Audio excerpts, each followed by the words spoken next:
황동현의 시선집중 듣고 계시는 지금 시각 8시 14분 지나고 있습니다. 지난 1987년 무려 115명의 생명을 앗아간 칼기 폭파 사건. 31년이 지났지만 진실 공방은 아직도 현재 진행형입니다. 이 사건의 피해자 가족들은 사건의 주범으로 알려진 그 북한 공작원 김현희 씨.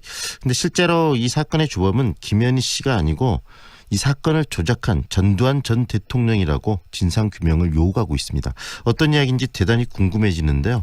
지난 27일 전 대통령 자택 앞에서 또 기자회견도 열었습니다. 칼 858기 사고 조사 진상규명 대책본부의 신성국 총괄팀장 연결해서 관련 이야기 들어보겠습니다. 안녕하세요, 팀장님. 네, 안녕하십니까. 네, 1987년 당시를 살았던 사람들에게는 굉장히 쇼킹한 그런 그 칼기 폭파 사건, 굉장히 큰 사건이었는데 그 이후 세대들에게는 좀 잘 모르는 그런 사건일 수도 있을 것 같습니다. 이 칼기 네네. 폭파 사건 좀 정리 좀 해주시죠. 네, 칼 858기 사건은 그 전두환 정권 말기, 네, 1987년 12월 29일에 그 대한항공 858기가 이라크 바그다드에서 그 서울 김포공항으로 오는 그런 항모였습니다. 네, 그때 그 이제 아부다비의 그 중간 기착지에서 내리고 그다음에 이제 거기서 태국 방콕으로 오던 중에 네, 이 칼 858기가 일단 그러니까 실종 사고가 났습니다. 처음에. 네, 근데 나중에 정부에서는 이것이 북한에 의한 테러 폭파로 사건을 발표했습니다. 네. 그리고 발표하고 그때 이 폭파범으로 지목된 사람이 북한 공작원 그 여성 김현희 씨 아니었습니까? 네, 그렇죠. 네, 그런데 이제 저희가 좀 이것을 그 당시 전두환 정권의 조작으로 말하는 이유는 네, 이 항공기 사고가 나면은 그 교통부, 그 당시에는 교통부입니다. 지금은 국토부인데요. 네, 교통부 안에 그 항공조사국이 있습니다. 네, 항공기 사고 조사국에서 이 모든 그 조사를 하게 돼 있거든요. 네, 근데 당시에 교통부에서는 전혀 이 사고 조사를 하지 않고 네, 안기부가 네, 모든 조사에 그러한 그 주무부처로 움직였습니다. 네, 이것은 그 항공기 사고는 1차적으로 주무부처가 교통부입니다. 네, 그래서 그 당시에 교통부 사고 조사국에 있던 관계자의 증언도 있었고요. 네, 자기들은 안기부에 의해서 이 사고 조사가 통제됐다. 네. 관리됐다. 그래서 자기들은 조사한 적이 없다라고 분명히 증언했습니다. 네.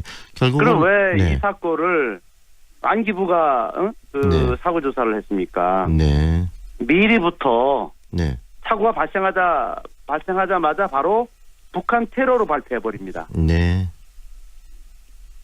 그래서 지금 이렇게 의심을 하고 계시는 거네요. 사고가 있었는데 그건 팩트고 사실인데 이 사고의 어떤 일어난 원인들 그걸 규명하는 과정에서 이 정부의 조작이 들어간 거 아니냐 이렇게 지금 보고 계신다는 말씀이시네요. 당시 네, 정부에. 그렇고요. 네. 또 한 가지는 그 당시에 이 안기부가 무지개 공작이라는 네. 그 공작 사실을 시인을 했습니다. 네. 네, 자기들이 칼 858기를 그 북한에 의한 테러 폭파 사건으로 규정하고 네. 대중 언론을 홍보하라는 그 문건이 나왔습니다. 네. 그래서 저희들은 그 근거를 가지고 네.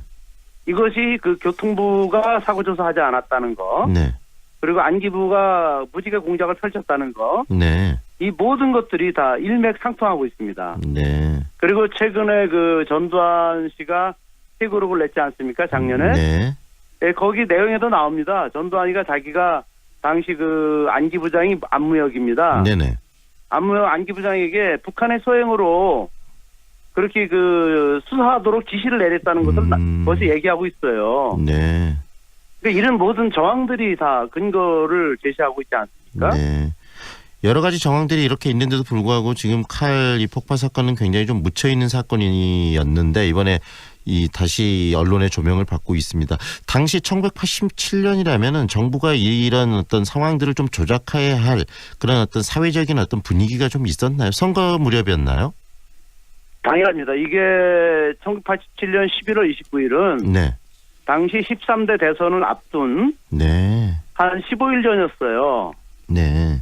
그러니까 당시 그 전두환은 그 광주 5.18 그 민중항쟁 의 그러한 그 시민 학살을 저지른 사람이고 네. 또 7년 동안 수많은 간첩 조작 사건 네. 또 우리 많은 사람들이 그 당시 그 희생을 당했거든요. 네. 이런 범죄에 대해서 이제 그 대통령 선거가 끝나면 처벌을 받을 수밖에 없었습니다. 네. 이런 전두환에게는 생사를 앞둔 그런 위기에서 이 대선은 그에게 매우 중요했습니다. 네. 그래서 이 칼 파르파키 사건은 그 대선에 직접적으로 영향을 준 네. 그런 사건으로 그 전문가들은 평가하고 있습니다. 결국은 87년 당시 그 시민들의 항쟁이 있었고 6월 항쟁이 있었고 그다음에 이 뭐 6.29 선언이 있었고 굉장히 이 전두환 정권으로서는 체제에 대해서 굉장히 위협을 받던 시절이었고 그걸 유지하기 위해서 뭔가를 해야 되는데 바로 그것이 이 칼기 폭파 사건에 대한 어떤 조작이다 이렇게 보고 계시는 거네요. 예, 당연합니다. 그리고 네. 그 전두환 정권 7년 내내 그 간첩 조작 사건이 네. 상당히 많았습니다. 네. 예, 어떤 사건이든지 일어나면은 다 북한 소행으로 몰고 갔고 네. 또 직접 안기부가 그러한 조작을 시행했던 것들이 너무 많았습니다. 네. 그래서 전두환 정권 말기에 이게 이제 그 115명을 해외에서 오는 비행기를 폭파한 것이 네. 전두환 정권에서의 최대의 마지막 사건이었습니다. 네. 그래서 우리 국민들은 그 전두환 정권이 어떤 일을 저질렀는지 네. 이 칼 파르팔산에서 여실히 상징적으로 드러나는 것입니다. 네. 그렇다면은 당시 그 이 폭파 공작원으로서 그 김현희 씨가 그때 뭐 지목이 됐는데 김현희 씨는 그러면 공작원이 아니라고 보시는 건가요? 김현희는 공작원이 아닙니다. 네. 그러니까 전두환 안기부가 이미 무지개 공작을 다 기획해놓고요. 네. 그리고 이 사건을 다 조작하고 또 이 사건에 깊숙이 개입한 것이 안기부와 네. 그리고 군부대 쪽에서 같이 개입했습니다. 네. 그래서 김현희는 안기부에서 그 관할을 했고요.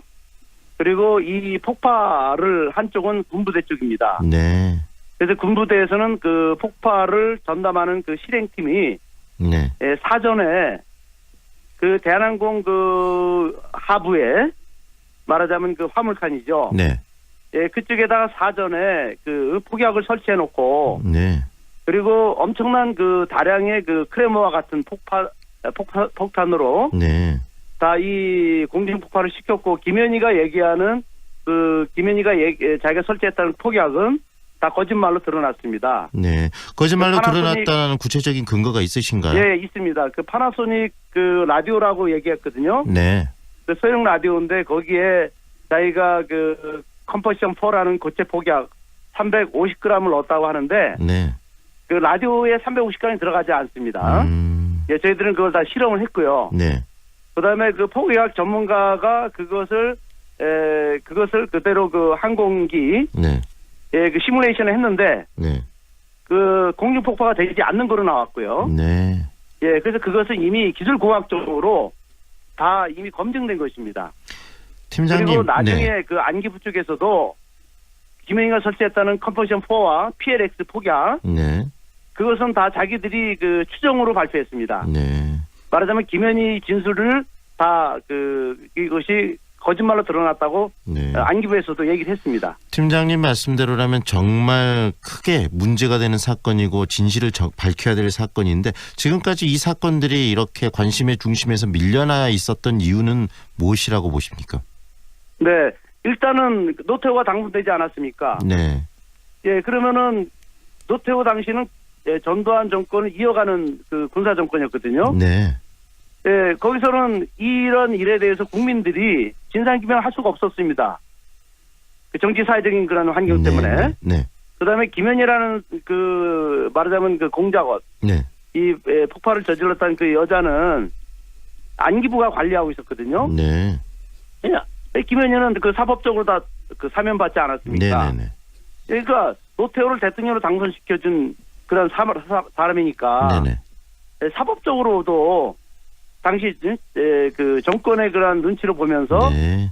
모든 것을 다 지원해줬거든요. 특혜를 베풀었거든요. 이후에 김대중 정부 그다음에 노무현 정부가 이렇게 10년간의 이 문민정부 체제도 있었는데 그런 체제 때는 이런 부분들에 대해서 관심을 갖고 좀 더 적극적으로 파헤칠 수도 있었을 텐데 그때도 이런 부분에 대한 진실은 좀 밝혀지지 않았었던 건가요? 예, 이 국정원이라는 조직은 정권이 바뀌어도 자기들이 해왔던 그러한 행위에 대해서 또 자기들 자신들의 과거 범죄에 대해서는 네. 일체 협조하지 않습니다. 네.